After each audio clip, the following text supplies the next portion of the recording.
these are Faba horns. The 12.9 hard. That's the first thing I bought. And I bought the Lynx Plus Bob. Well, it's to get the correct I have the metal resolution. alignment. Yeah, that's And when nice. I put on the stock align horns, Those bearings are one of the fastest ones that wear out in the when I put helicopter. on the stock, Oh yeah, I know I try to price those places. And then the upper mains will wear out fast. I mean, not real fast, but a lot faster than the rest of them.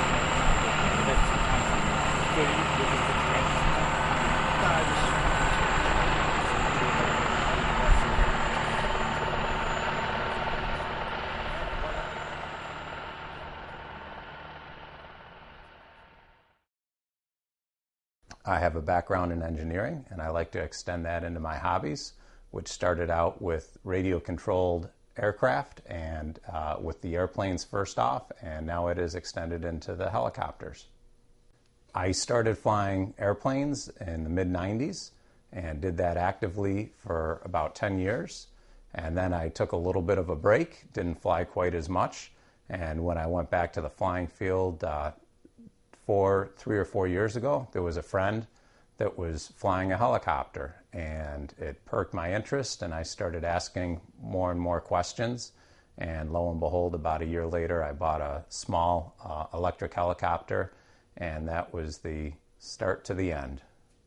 I enjoy all aspects of it. It's a lot of fun to build them, not so much to fix the crashes, but to build them and design the parts, and then program the radios, and then take them out to the flying field or a flying school or park and see if the changes you made work the way you anticipated. And it's a constant upkeep, so there's always a new challenge to learn about. So what I'm thinking of doing is making up a piece out of some aluminum that would still use those original attachment points and set in there, but it would extend down, and I would be able to have a clip point here that I would mill the clearance away, and the canopy could maintain its normal position and slide right in here and clip. So that's the idea that I have, and I'm not quite sure if it's going to work yet.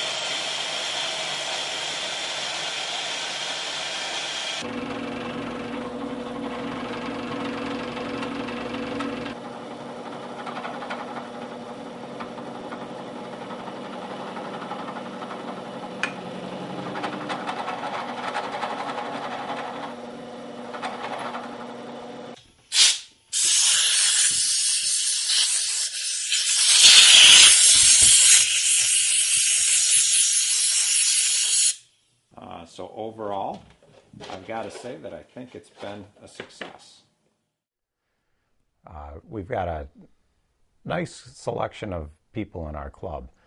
Many just joined last year or in the last year or two, but the 3 people that have been flying the helis the longest are Rudy, Russ, and I.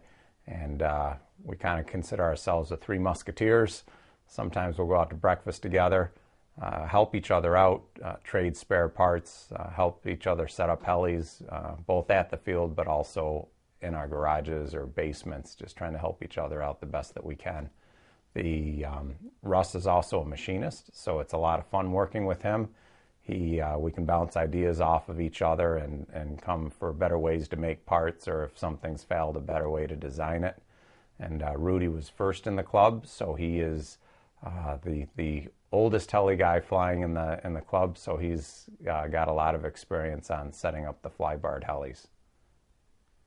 Phil just joined this fall, and Phil is he's very, very good for only flying a year and a half. He has tremendous control of the TAL, and I hope to have as good a control as he has. I think he has a natural ability. He's also very, very fastidious about setting up his helicopters, and they are as neat as you can possibly get. Dan is young. He's still in high school, and he has a tremendous amount of natural talent. He's only been flying a year and a half, and hopefully as he starts to progress more and more, and he would like to travel to fly with some of the better pilots across the country, that we'll see him improve even more than he is flying already.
Flying is extremely stressful, and it takes a super high concentration level.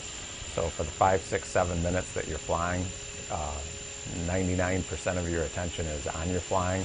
There's times that it disturbs you to have somebody talking to you, and you ask them not to right at that moment.